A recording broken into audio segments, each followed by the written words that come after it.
Hello, and welcome to another Employees in. Today's objectives include differentiating what proactive and responsive forms of feedback or direction are, recognizing the relationship between our assertiveness levels and the frequency and ease with which we offer direction to others. We'll do some skill practice and identify nuanced situational factors that influence how we give feedback, and reflect on effective follow-up methods.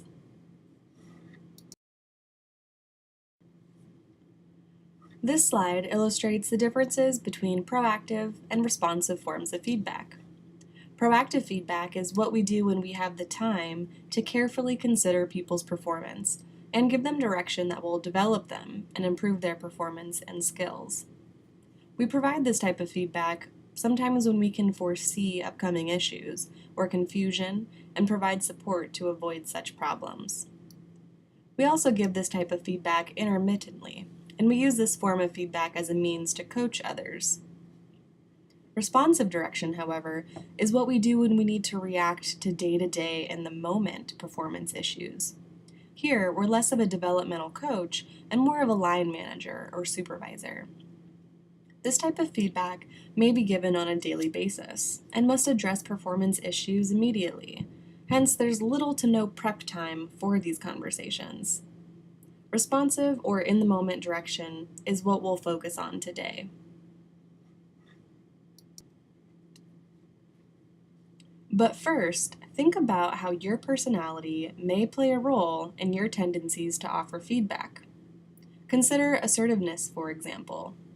If you rarely offer feedback to others, you may score lower on the assertiveness scale, or have a passive tendency. If you find it easy to say what you want in a respectful way, you may be more assertive and give more responsive feedback. If you give feedback often and out of frustration, you may lean more towards the aggressive side of the scale. So, what's your style? Are you more assertive or more passive? You may be interested to learn that when it comes to directing others, most people are passive and avoid giving feedback when they can. Well, let's take a quick quiz so you can gauge where you are on the assertiveness scale.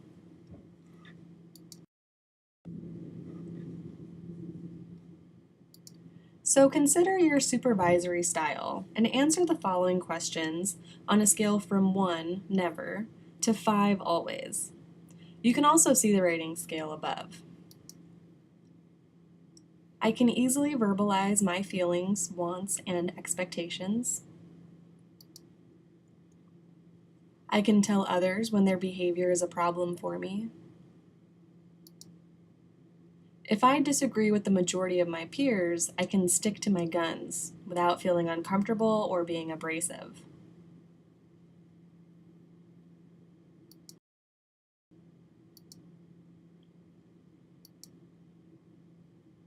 When I express my anger, I do so without blaming others for making me mad. I avoid dealing with difficult situations involving confrontation. I've been known to escalate my tone to a yell during frustrating conversations. Now, consider how you responded to these questions. If you rated yourself a 4 or a 5, meaning usually or always, for questions 1 through 3, you may be assertive, which is a good supervisory skill to have. If you agreed or rated a 4 or a 5 for questions number 4 and 6, you may tend to act more aggressively when giving feedback. And finally, if you agreed or rated a 4 or 5 for number 5, you may be more passive on the assertiveness scale.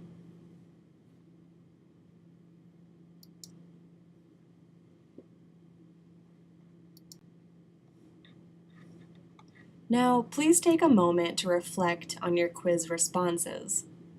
Did you relate to the aggressive items in the quiz? What does this mean in terms of your supervisory feedback style? Might your subordinates perceive you as a micromanager? Or maybe you related to the quiz question about avoiding confrontation and being more passive. Might your supervisees see you as a pushover? Have there been any consequences in relation to that? Please also keep in mind that, yes, some people have a natural tendency to initiate feedback. However, anyone can offer in-the-moment guidance. Our goal today is to help any supervisor provide effective and appropriate in-the-moment guidance, no matter what your communication style is.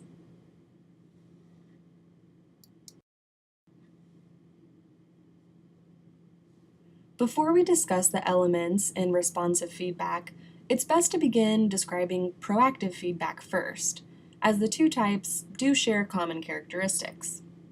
Remember, if you have the time and the ability, it's most effective to provide proactive feedback. However, this kind of feedback is not always feasible. But when offering it, you want to start the conversation with an opener. At the start of the interaction, you want to let people know what you want to talk about and why it's important. Then, you want to clarify facts, figures, or information that everyone involved in the discussion needs to know to move forward. Next, you want to develop the conversation or cultivate ideas to achieve the main goal. This could mean helping people identify support or resources that might be needed. Agreement refers to specifying what will be done, who will do it, and by when. And finally, you want to close the conversation or go over the main points of the discussion and review what people agreed to. This proactive conversation may take place in some coaching situations or during those annual performance review conversations.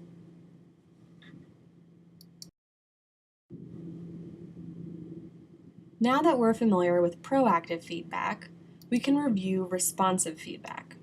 As you may recall, we use this form of direction when we need to correct or address performance in the moment.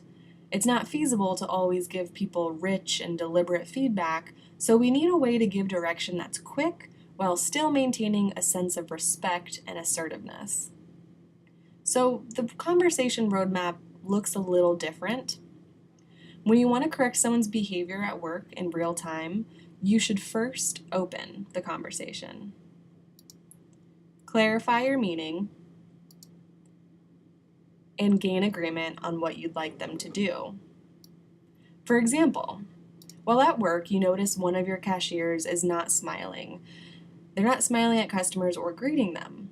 A responsive feedback conversation may look something like this. Hey, I want to discuss how you're interacting with customers this morning. I noticed that you're not smiling at our customers or engaging them with a "Hi, how are you?" I'd like for you to smile and interact with our customers when you ring them up. Can you do that? As you can see, this conversation takes less than 30 seconds, and it really does catch them in real time.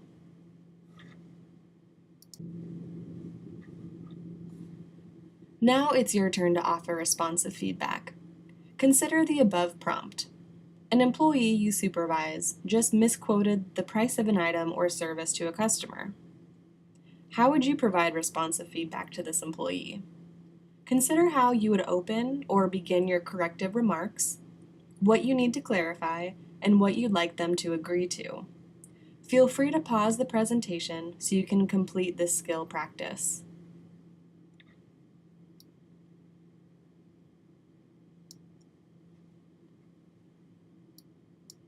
So, how did that go? Did you find it simple to construct an appropriate and directive verbalization?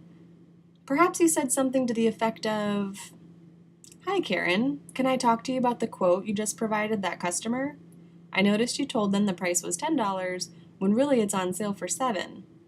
Will you review the sale items and double check the price of our products before offering quotes to our customers?"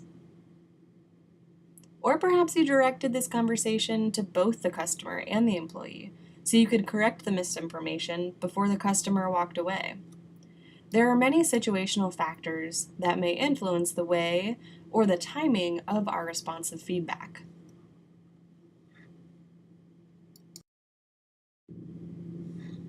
This slide provides a few examples of those situational factors that can impact how and when we give responsive direction. Unfortunately, we can't always follow a perfectly clear roadmap in giving feedback because situations vary so much. And the best way to provide support or direction in one instance may be counterproductive in another. Here's a few things to keep in mind so you're better prepared to offer effective, responsive direction to your supervisees.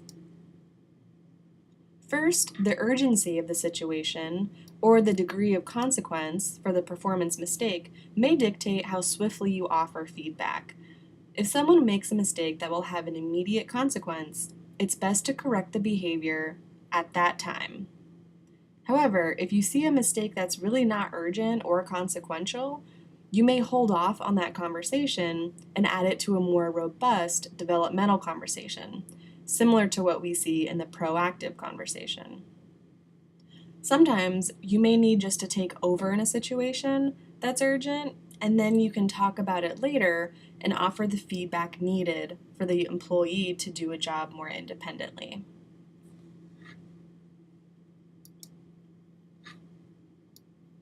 Second, we need to consider our audience. Are your employees comfortable receiving feedback or direction in the presence of others? Or can you respect their privacy and host discussions one-on-one? What's your authority status? What happens when you feel inclined to offer feedback or correct someone's behavior, but they're not your direct supervisee? These situations can be tricky, so I would encourage you to carefully consider the social cues around you. Are they okay receiving feedback from someone who's not their supervisor? Finally, perceptions are important. How your employees or subordinates perceive you influences the way they treat you and their work. What happens when they see that you correct behavior in the moment sometimes, and other times you don't? You let it slide. If you have concerns about seeming wishy-washy or inconsistent, and that threatens the meaningfulness of your feedback, I would encourage you to share your strategy with your employees. Let them know that you don't want to micromanage them. But when more important mistakes are made, let them know that you will hold them accountable right then. Otherwise, you're keeping track of their strengths and areas for improvement to discuss during a more formal feedback conversation, or the proactive conversation. What other situational factors do you think influence your tendency to give responsive feedback? It's important to consider all of these factors and come up with ways that you can mitigate them.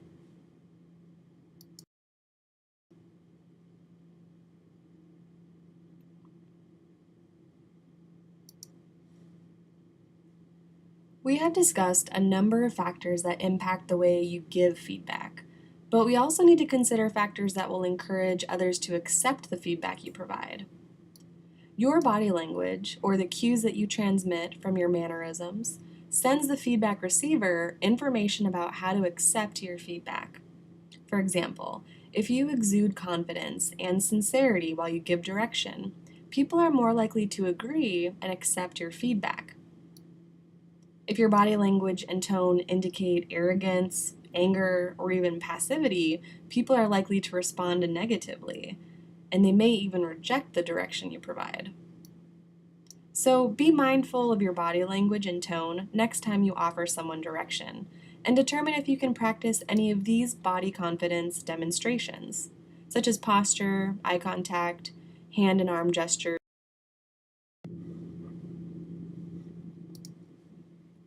After the responsive feedback conversation, it's best to sit down with the employee for a more robust conversation about their performance, namely what they're doing well, what they've been able to improve on, and what they can still improve on. Also, you want to check on their change in action or behavior. Have they actually corrected the behavior you gave them feedback on? If so, have they experienced any benefits in doing it this way?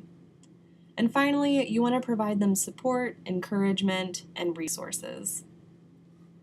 And remember, giving others feedback and directing them to work more proficiently, it's good for them. You're not doing anyone any favors by avoiding developmental conversations. Well, that's it for today's session. By completing this course, though, you've accomplished the following learning objectives. So congratulations.